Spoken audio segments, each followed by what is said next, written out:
आकाशावर एक काळा मेघ दिसला आणि आषाढस्य प्रथम दिवस आला असल्याची त्याला जाणीव झाली.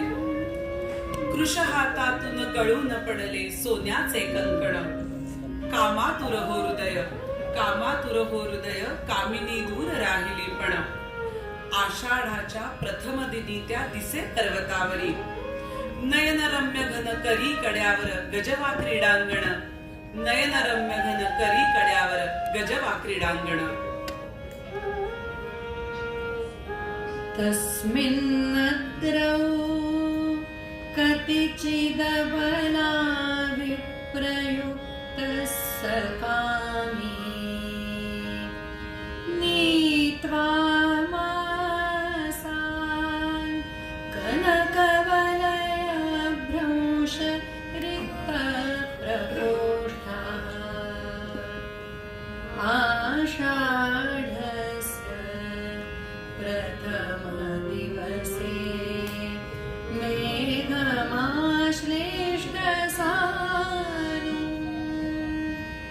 वप्रक्रीडा परिणतगजप्रेक्षणीयं ददर्श.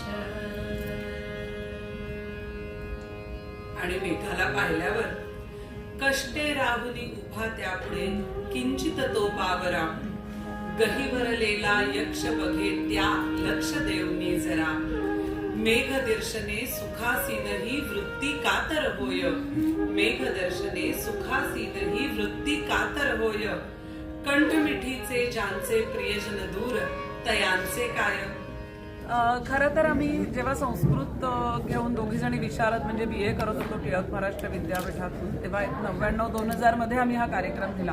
आम्हाला इतके अप्रतिम शिक्षक त्यावेळा मिळाले की मेघदूत हा प्रत्यक्ष आम्हाला कदाचित अभ्यास विषय नव्हता, पण त्याच्याविषयी इतकं चांगलं आम्हाला जिज्ञासा निर्माण करण्यात आली. त्यामुळे आम्ही दोघींनी ते वाचलं आणि वाटलं की आपण हे करायला हवं. मग अर्थातच केशव चैतन्य कुंटेंनी 2-3 श्लोकांना अशा चाली लावल्या होत्या की त्यातल्या भावानुसार मग आम्ही त्याला विचारलं की आपण असं जर पूर्ण अजून काही केला कार्यक्रम तर एक चांगला कार्यक्रमाची बीज ह्याच्यामध्ये आहेत, तर आपण असा कार्यक्रम करूया. म्हणून खरं आम्ही दोघींनी तो लिहिला कार्यक्रम.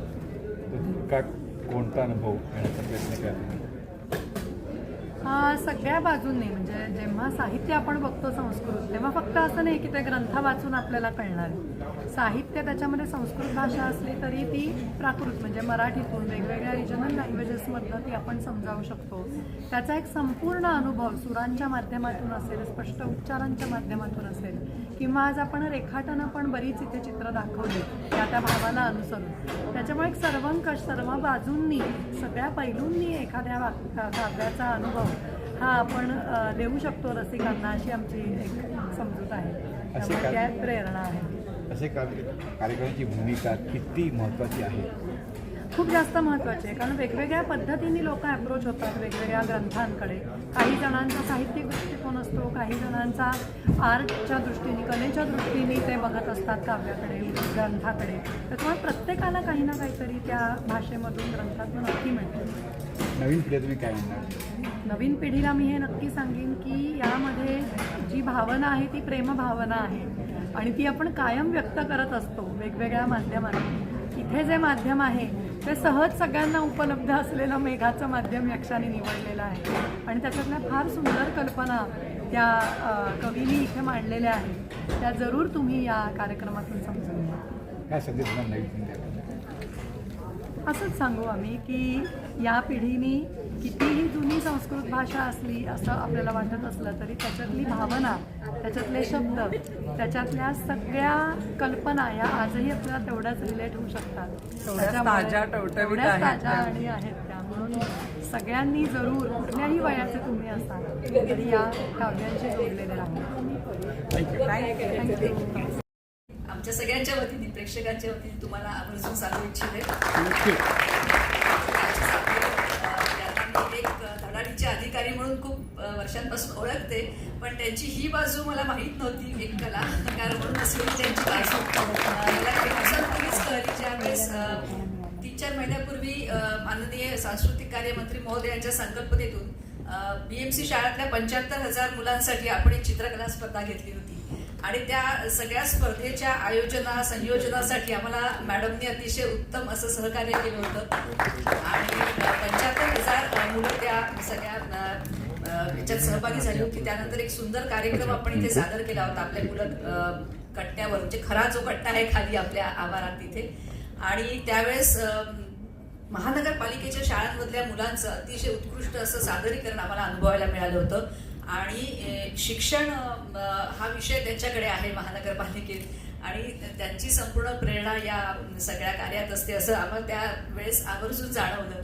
आणि त्यानंतर मग मुलं कट्ट्याचा विषय निघाला आणि त्यांनी म्हटलं की अरे असं करता येईल का.